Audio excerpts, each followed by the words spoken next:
개념 정리 이야기를 했는데 이게 어떤 의미인지 좀 궁금해 하시는 분들이 많더라고요. 근데 사실 이건 별 의미가 없어요.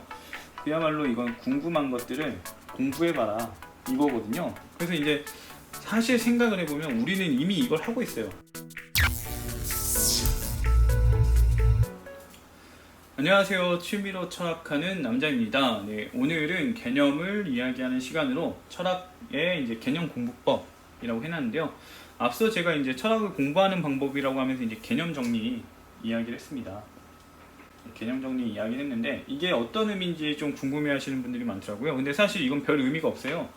그야말로 이건 궁금한 것들을 공부해봐라 이거거든요. 그래서 이제 사실 생각을 해보면 우리는 이미 이걸 하고 있어요. 신에 대해서든 신이 존재하냐 이런 질문이 있을 때 여기에 대한 답을 내려봐라 이거예요. 뭐 존재한다 라든가 아니다 라든가 이런 것들이 있겠죠. 모르겠다 이런 입장들이 있겠죠. 이게 다 이제 신의 존재에 대한 개념 정리를 한 거예요.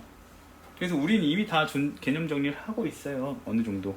근데 문제는 이제 이렇게 정리를 했는데도 나는 철학책을 못 읽겠다 이렇게 하시는 분이 있겠죠. 근데 이게 왜 못 읽게 되냐면은 신이 존재함에 대해서 이것들은 간단한 논리 구조를 가지고 있어요. 간단한 논리 구조를 가지고서 일반적으로 사람들이 이런 그 개념 정리를 하는데요. 철학자들은 그런 게 아니라 엄밀하게 해요. 엄밀하게. 이 차이가 있는 거예요.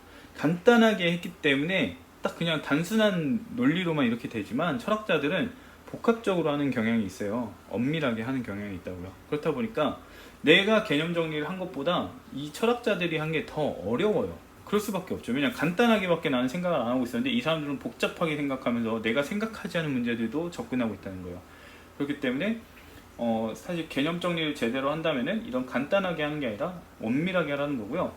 앞서 말한 것처럼 나 혼자 자기 자신이 생각해봤을 때 A란 결론에 이르렀을 때 이때 토론을 해야 되는 이유는 이 논리가 간단할 수 있기 때문이에요. 간단해서 너무 변수나 조건을 잘 판단을 못하고 나온 결론일 수 있기 때문에 토론을 하라는 거였어요.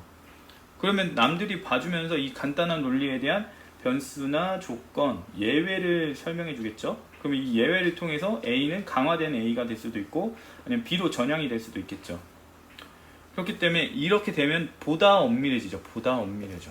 예, 그렇기 때문에 토론을 하라는 거예요. 그리고 이렇게 토론을 해보고 어느 정도 이해가 생겼다고 하면은 이제 그걸 가지고 이제 책을 보라는 거죠. 더 엄밀하게 더 따져줄 사람, 네, 엄밀하게 따져줄 사람을 만나는 건데 일반적으로 토론에서는 그 정도 수준까지 읽기가 어려우니까 책을 보고서 얘기를 하게 된다는 거예요.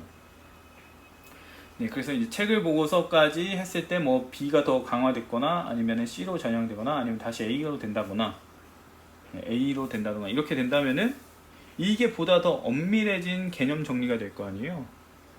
그렇기 때문에 이제 토론이나 책을 보거나 이런 걸 하라고 했었던 거죠. 그래서 개념 정리 자체는 이미 우리가 다 하고 있었던 거고 이걸 검증하는 과정, 이런 과정들이 보다 엄밀하게 되고 그렇다 보면서 철학자들의 생각과 유사해지게 된다는 거예요. 예, 그래서 이런 것들을 한번 따져봐야 된다 이렇게 얘기를 했던 거고요. 그래서 뭐 개념 정리 자체는 어려운 게 아니다 이렇게 얘기를 하면 될 것 같고요. 추가적으로 이제 하나 더 있는데 뭐냐면 어떤 분 같은 경우는 책을 보면 궁금증이 생긴다. 근데 책을 보지 말란 거냐? 책 보지 말란 거냐? 이렇게 얘기를 하시는 거예요. 책을 보면 궁금증이 생기는데 제가 책을 보지 말라 그랬거든요.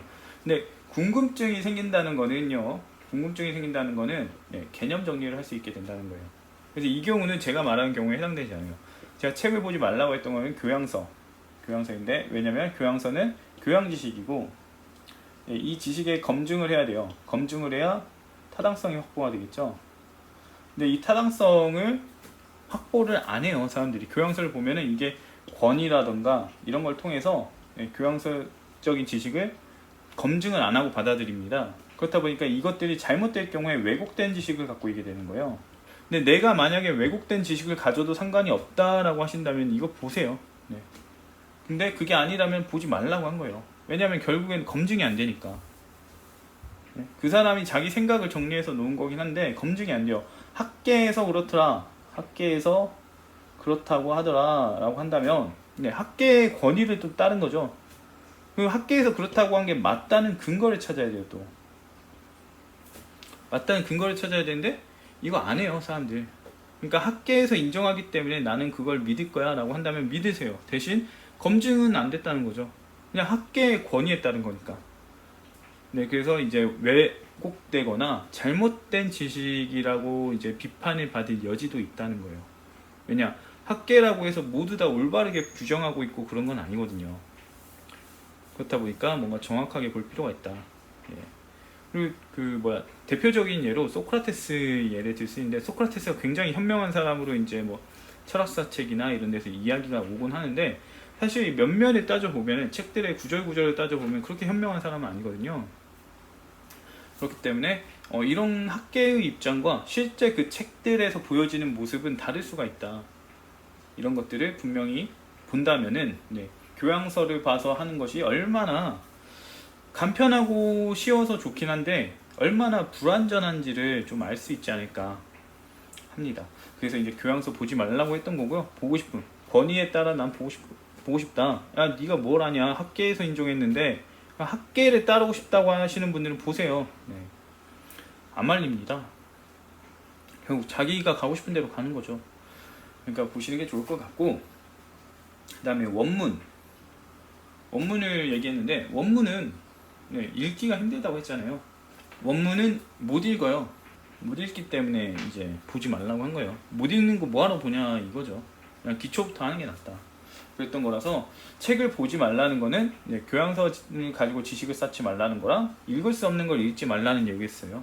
그러니까 궁금증이 생긴다, 책을 통해서 영감을 얻는다, 뭐 이런다고 한다면은 읽으세요. 네. 이런 영감이나 궁금증을 풀어가고 정리해 나가는 게 개념 정리고, 개념 정리는 철학의 기초니까요. 네. 따라서 이런 방식이라면 얼마든지 읽으셔도 좋죠. 만약에 근데 이렇게 교양서를 통해 지식을 얻거나 지식을 정립하거나 이런다면은 그건 좀 안 좋다 하는 것 뿐입니다.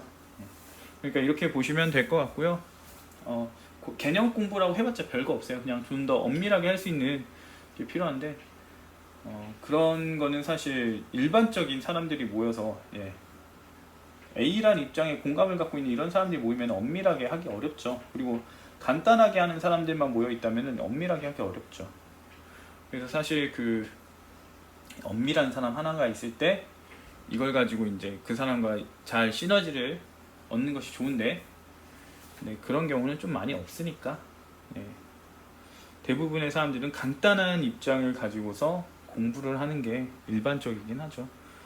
엄밀하게 잘 규정해주고 뭔가 구획을 잘 지어주고 이런 것들은 많은 사람들이 얻기는 좀 어렵다, 이렇게 봅니다. 아무튼 개념 공부는 이렇게 하시면 되는 거고, 책에서 궁금증 얻으시면 이렇게 풀어가시면 되는 거라고 보고요. 이걸로 해서 아마 철학에 대한 그 이야기는 대체로 뭐 할 게 없을 것 같아요. 그래서 다음번에는 뭐 각각의 개념들을 한 번씩 이야기를 해보면 좋을 것도 같다는 생각이 들어서 다음에 다른 이야기를 한번 가지고 오도록 하겠습니다.